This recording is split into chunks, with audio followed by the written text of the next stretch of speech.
باسەکەن لە یەک دوو ڕۆژی داهات و جارێکتر بتوانین بەیەکەوە دانیشین یا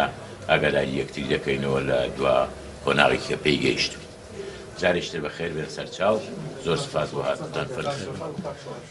ئەم کاتتان باش. وەڵام من نامێ شتێکی قسەکانی کاک سعدی دووبارە بکەمەوە، بەڵام من دەمێت جەخە لەسەر دوو خاڵ بکەمەوە. یەکێکیانەوەی ئەم دانیشتنەی ئێمە لە ناو پرۆسەی دانیشتن و بە گفتوگۆ چارەسەرکردنی کێشە و قەیرانەکانی هەرێمی کوردستانە. وەکو کاک سعدیش باسی کرد، ئێمە خاڵی جەوهەری لە دانیشتەکانمان پەیوەندی نێوان بزوتنەوەی گۆڕان و یەکێتی نیشتیمانی کوردستان بووە و چۆن ئێمە ئەو لیژنانی کە هەمانە دەست بە کارەکانی خۆیان بکەنەوە بۆ تێگەیشتن و ڕێکەوتنی سیاسی لە داهاتوودا و باسمان لەوە کردووە کە هەرێمی کوردستان ڕوبەڕووی چەندین قەیران بۆتەوە و ئێمە هەمومان خۆمان بە پرسیارە زانین بەرامبەر بە خەڵکی بە هاوڵاتیانی هەرێمی کوردستان و بەرامبەر ئەزمونونەکەمان ئێمە دەمانەوێت هەموو ئەو قەیرانانی کە هەن زۆر بە باشی دەستنیشانیان بکەین و هەوڵی دۆزینەوەی ڕێگا چارە و چارەسەر بدۆزینەوە بۆ هەموو قەیرانەکان و لە پەراوێزی قسەکانمانە برایانی یەکێتی نیشتیمانی کوردستان ئەو پێشنیارانەی کە لەگەڵ پارتی دیموکراتی کوردستان لە دوا کۆبوونەوە تەرحیان کردبوو ئەو پێشنیارانیان بۆ باس کردین و ئێمەش بیر و سەرنج و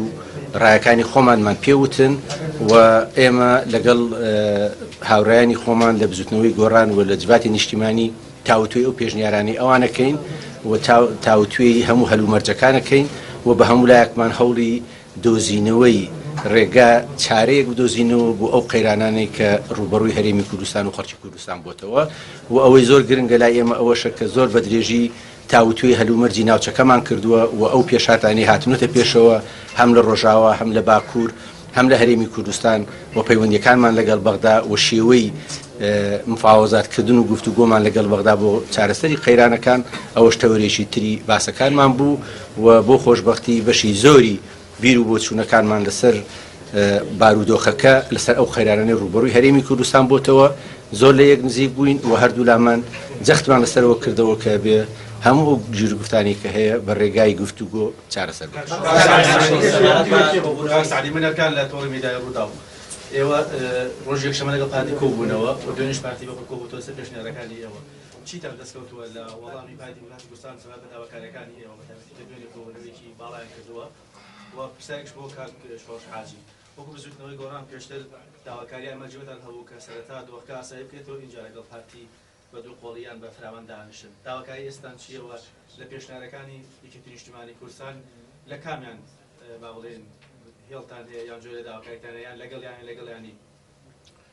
لەڕاستی لەمادەم ئێمە بەڕوودا و دەستمان پێکرد حەزەکەم ئەو شتانە ئێمە دەڵێن بە ئەمانەت نەقڵی خۆتان لە پەناوە شتێک نێنن. 3 ڕۆژە شتێک وڵاوەکەنەوە کە ڕاست نییە 4 ڕۆژە کە ئێمە باسی پۆست و نازانم چی و چیمان کرد و ئەمە ڕاست نییە. ئێوە خزمەتی کێ دەکەن بەم بڵاوکردنەوەی ئەو شتە ناڕاستانە. ڕقم 2 ئێمە ئەو شتانێک کە لەگەڵ برایانی پارتی باسمان کردو هەمان شتمان لەگەڵ برایانی گۆڕان باس کردو و برایانی گۆڕان بە سنگێکی فراوان ئەم شتانیان وەرگرتووە دەڕۆنەوە لەگەڵ وەکو برای بەڕێزم کاک شۆڕش فەرمووی دەڕۆ لەگەڵ جوات و لەگەڵ دامەزراوەکانی گۆڕان باسی دەکەن ئەو کاتە ئاگادارمان دەکەنەوە. بەڵام پێش ئەوەی ئەوان لە تاوتوێ خۆیان بگەنە نەتیجەیەک بۆ من جائز نییە ئێستا بڵێن باسی چیمان کردو و بخەینە سەر مفردات. ئەکید لە کاتی خۆی ئەگە بمانەوێ بڵای بکەینەوە هەر لە ڕێگای ئێوە بە کۆمەڵانی خەڵکی ڕادەگەین. بەڵێ منیش نامێت بچمە تەفاسیلی و پێشنیارانی کە برایانی یەکێتی نیشتیمانی کوردستان بۆ ئێمەیان باس کرد کە لەگەڵ پارتی دیموکراتی کوردستان باسییان کردووە. بەڵام ئەوەی پێویست بێ بە هەڵوسی بزوتنەوەی گۆڕان ئێمە هەڵوسی بزوتنەوەی گۆڕان تا ئەم لەحزەیەش هەر وەکو پێشوو کە ڕامگەیاندوو ئەم بارودۆخە دەبێ ئاسایی بکرێتەوە و هەموو لایەکمان هەوڵی ئاساییکردنەوە و زمینە خۆشکردن بین بۆ ئەوەی لەسەر مێزی گفتوگۆ بتوانین دابنیشین و باز لە هەموو ئەو قەیرانە بکەین کە ڕوبەڕووی هەرێمی کوردستان بۆتەوە و ئەمە کە لەگەڵ جواتی نیشتیمانی و هاوڕایانی خۆمان قسەمان کە ئەو کاتە بڕیاری خۆمان و ڕێی خۆمان سەبارەت بە پەیوەندی لایەنەکان و دەستپێکردنی قۆناغی بۆمی گفتوگۆکان لەگەڵ لایەنە سیاسیەکان ئێوە وەکو یەکێتی یعنی هەستەکەن بارگرژیەکە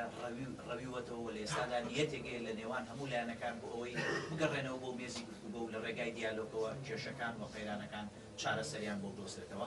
لە ڕاستیدا جەولەی یەکەمی کۆبوونەوەکانمان لەگەڵ هەموو لایەنە سیاسیەکان فەرقی هەبوو لەگەڵ جەولەی دووەم. ئێمە لە بینی ئەم دوو زنجیرە کۆبوونەوەی هەستمان پێکرد کە ئاماژەی ئیجابی و ئەرێنی هەیە لە هەموو لایە بۆیە زنجیرەی دووەممان دەست پێ کرد خۆشبەختانە ئەوەی کە ئێمە تەوەقعمان دەکرد ڕاستە لە هەموو لایەک هەموو لایەنەکان پەرۆشی گەیشتن بە ئەنجامێکی ئیجابین و پەرۆشن بۆ لە ڕێگای دیالۆگ و گفتوگۆ بگەینە چارەسەریەک کە ئەم بارودۆخەی هەرێم ناو ماڵی کوردی ساز بێتەوە بۆ ئەوی لەوێوە بتوانین دەرەقەت هەموو ئەو کێشانە بین کە هەیە.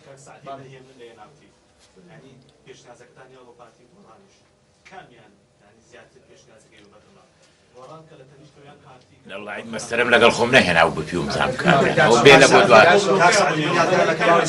سەردانی یەکگرتو و کۆمەڵ دەکەن و پێشبینی دەکەن بەم نزیکانە کۆبوونەوەی پێنج خۆڵی دەست بکاتەوەوانە بۆ دەربازبوون لە قیرانەکانی ئێستا. پێرێ من سەردانی بەڕێز مامۆستا عەلی باپیر و مامۆستا محەممەد فەرەجم کرد لە جەرانی کۆبوونەوەی یەکێتی و پارتی ئاگادارم کردنەوە ئەوانش بە ئومێدێکی زۆرەوە دەڕوانە ئەو مەسەلانە ئەکید هێشتا ئێمە لەگەڵ لایەنەکانی تر وەکو زوتنەوەی ئیسلامی زەحمەت کێشان حیزبی شیوعی مەسیحیەکان و تورکمانەکانیش کۆ دەبینەوە و ئەوانیش دەخەینە سوورەت لە مەوزوعەکە چونکە هەموو لایەک تەسەور دەکەم ئاوەتە خوازە وەکو ئەوەی کە کاک شۆڕش باسی کرد بە ئاشتی و بە ڕێگای گفتوگۆ و دیالۆگێکی متەوازن بگەینە ئەنجامێکی زۆر سپاس بۆ ئێوە سەرچاو.